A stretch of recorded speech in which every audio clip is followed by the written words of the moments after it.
Yes, welcome to question number 4. Question number 4 states, the human resource manager at Car Chonjo Limited has experienced the challenges in identifying methods of human resource budgeting. The human resource manager at Car Chonjo Limited has experienced the challenges in identifying methods of human resource budgeting. Explain such methods. So when you talk about methods of a human resource budgeting in the HR context and the examples that I've given there, first of all, the HR budgeting basically is about ensuring that we are taking into consideration all the HR activities, and then we are quantifying the cost of ensuring that all those activities are done, right from recruitment, training, and inductions, the salaries, motivation and other incentives, and all the other activities that require costs or money to be spent. So there are different methods of human resource budgeting. Number one, we have what you call the incremental budgeting. Now, when you talk about incremental budgeting, this is a traditional approach where the current HR budget is based on the previous year's figures adjusted by a certain percentage. So this is often to account for the inflation and policy changes. So it's the simple and predictable, but may perpetuate past inefficiencies or fail to align with changing strategies needs. So when you talk about incremental budgeting, is that we are looking at a situation whereby last year the HR budget was let's say 3 million, and now we are doing budget for this year. So what we are going to do, we are going to take into consideration the budget for last year, which was 3 million, and probably because of the inflation and other factors, we say that this year we are going to increase that budget to something like 3.5 million. So we are going to add on an increment of at least like $500,000 on that. So like for example, if the HR department at a telecommunication company spent 2 million on staff training last year, they may simply add 5%, which is like 100,000 for the new budget, assuming that they are likely to have some slight increases in training cost or even participant members. So however, this approach might not reflect the actual needs, such as launching new digital skills, training, and all stuff like that. The second method is doing what you call a zero-based budgeting. Now, when you talk about a zero-based budgeting, this requires the HR to build the budget from scratch each financial year. So here, we are having an assumption that the needs for last year or the requirements that were there for last year are not the same requirements or factors this year. So what happens is that last year, yes, it had got its budget with its activities and all that. That was done.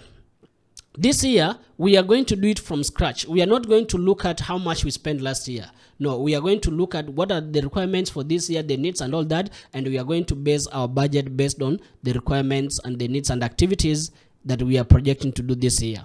So every line item must be fully justified based on its relevance, expected outcomes, and contribution to the organizational goals. So this method ensures that efficient allocation of resources is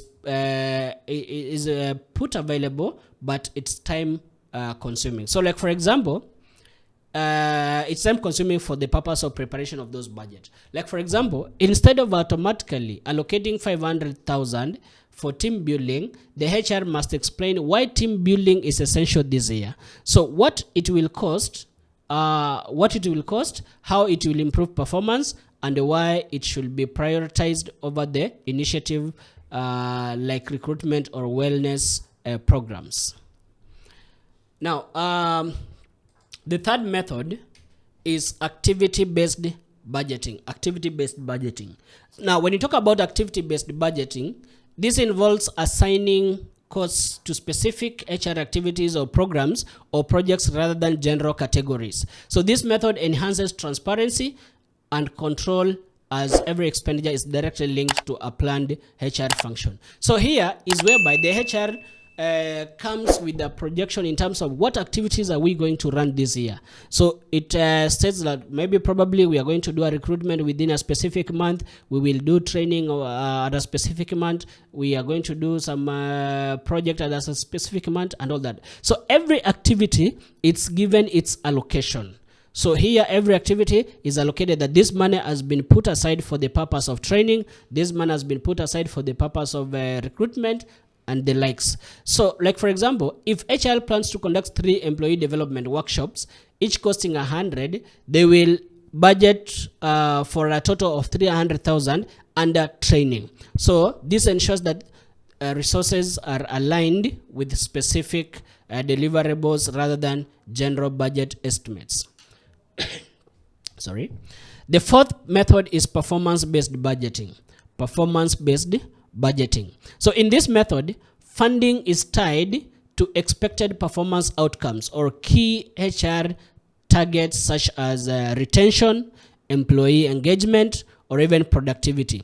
So it encourages accountability and aligns HR investment with result. Like for example, if the HR may propose a budget of 500,000 for an employee engagement program, but funding will only be released or renewed if it results in a 10% reduction in staff turnover. So this approach is data driven and results oriented, so making it useful for strategic HR department. So in other words, when we budget, we must look at what results are we going to achieve. So sometimes, yes, we can budget at the first time, and then after the budget, after the activities have been done, we will have to evaluate and realize what did we achieve. So if we are able to determine that we have a positive achievement based on what we budgeted for, then we can have enough reason to budget for the next in the next term. But if we find that there was no impact based having spent a lot of money, then it gives us a reason to decline on budgeting on such kind of activities and reallocate the money to other important activities that may have impact on organization. Then another method we have, what you call the fifth method, is strategic budgeting. So when you talk about strategic budgeting, this focuses on aligning the HR expenses with long-term organizational goals. So it prioritizes initiatives that support future competitiveness, innovations, and the workforce readiness, often spanning multiple financial years. So when you talk about strategic budgeting, we are going to look at how we are going to align our expenses with ensuring that these line expenses are likely to lead to achievement of the long-term goals that are planned for. So example, a financial institution planning to digitize recruitment may allocate 5 million to build an AI powered hiring platform. So this investment may not show immediate result, but support long-term goals like cost effectiveness, data-driven hiring, and even employee branding. Then sixth method, we have what you call top-down budgeting. Under this method or model, the finance or executive team sets an overall HR budget ceiling. So the HR department then allocates resources within the limit. So while this ensures financial discipline, it may restrict flexibility and responsiveness for new need or HR needs. So here is a situation whereby we are giving a ceiling. We are saying that for this executive, probably the HR should spend up to this amount of level.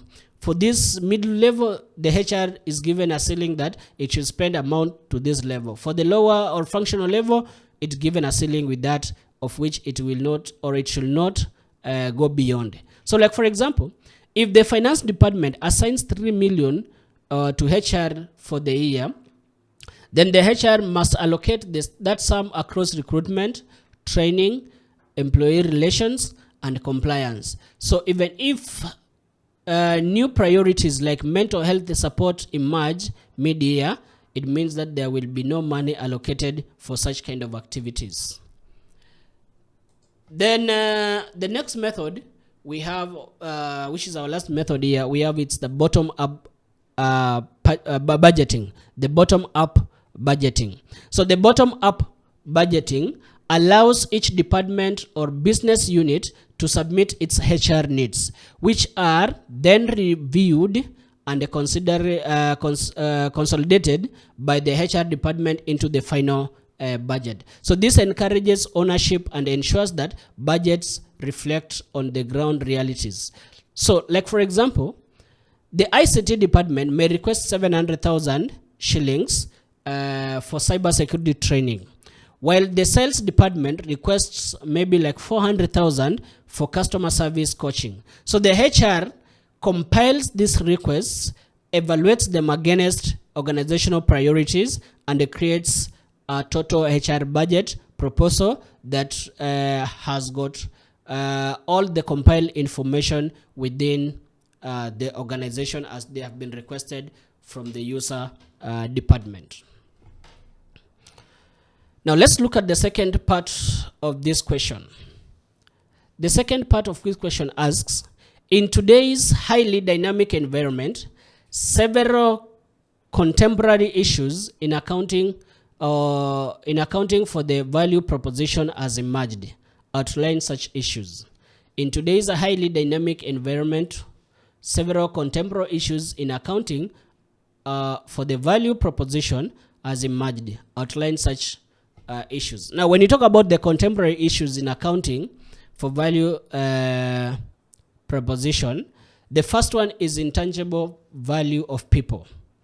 Now, when you talk about the intangible value of people, human resource accounting struggles to capture the true value of intangible qualities such as creativity, leadership, loyalty, problem solving, and innovation. So, these traits directly impact performance and organizational culture. Yet, they lack standardized monetary evaluation methods. So the HR professionals must often make subjective judgment or rely on proxy indicators such as performance or even project success in terms of dealing with such kind of issues. So like for example, how do you assign a financial value to a manager's ability to inspire their team or a product designer creativity? So even though such kind of contributions greatly impact results, they rarely appear on the balance sheet within an organization. The second issue is about remote work complexity. With the rise of hybrid and remote work arrangements, it has become more difficult to monitor and evaluate the employee productivity.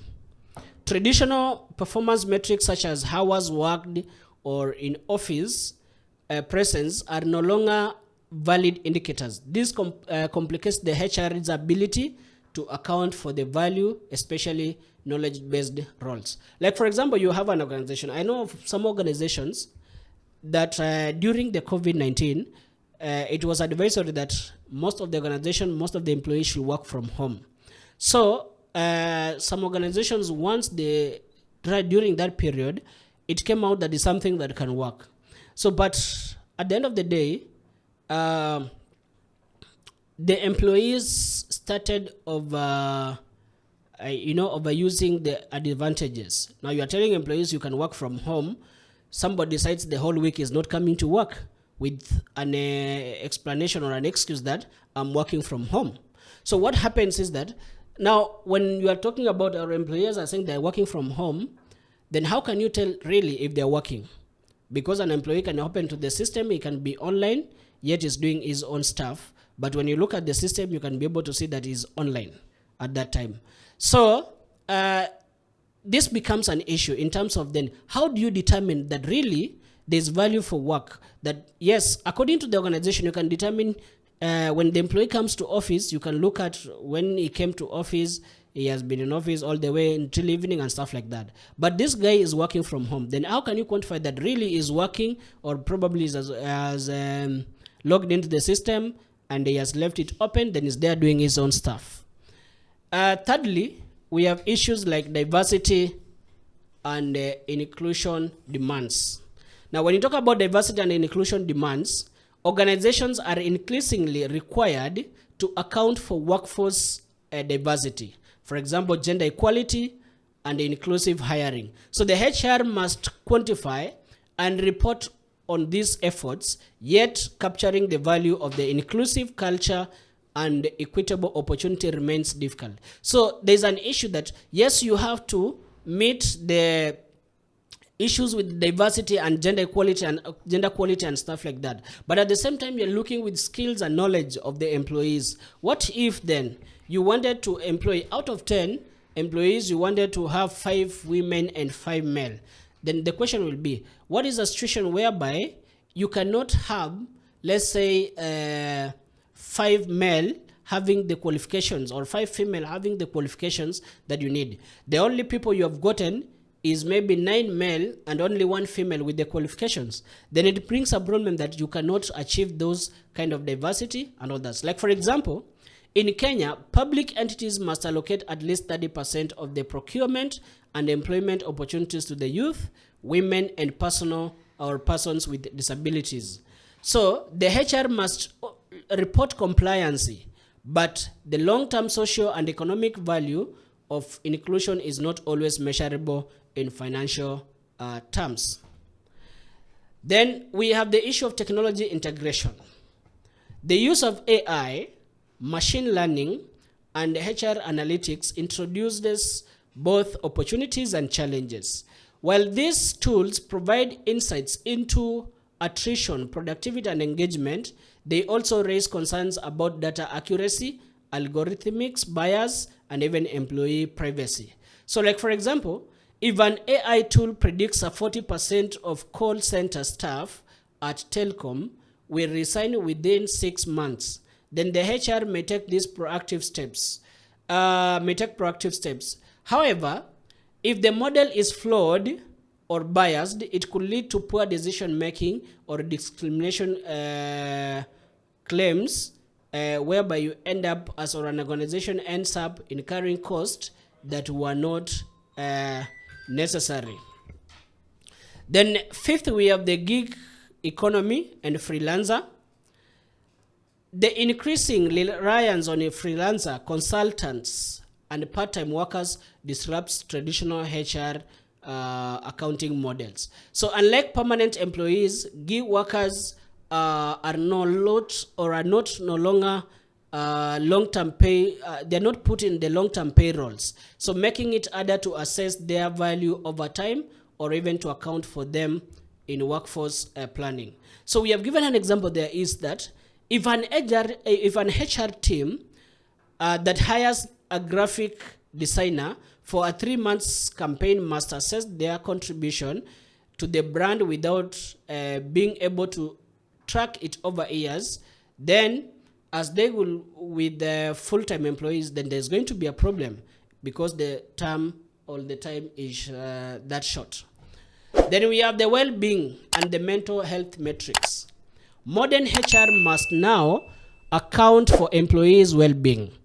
Mental health and work-life balance is becoming a very great issue. This includes tracking absenteeism due to burnouts. For example, employee has been reporting to work right from, some employees report to work right from 7 a.m. They are at work all the way to 7 p.m.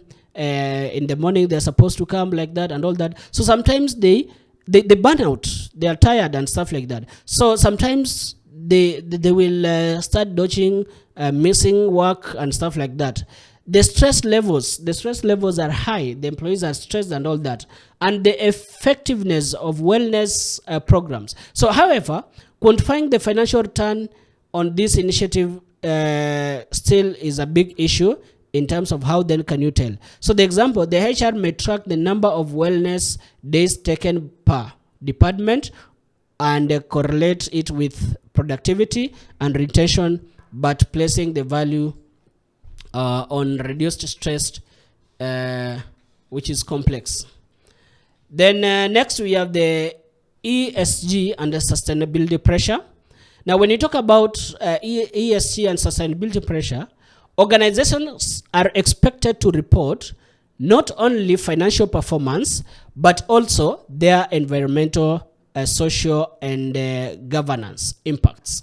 So the HR is at the center of the social pillar and must account for the fair labor practices, gender equity, ethical treatment, and even community involvement. So like for example, a company like Safaricom may include employee engagement, community outreach, and training programs in its sustainability report. But the HR must find ways to justify their cost against non-financial outcomes.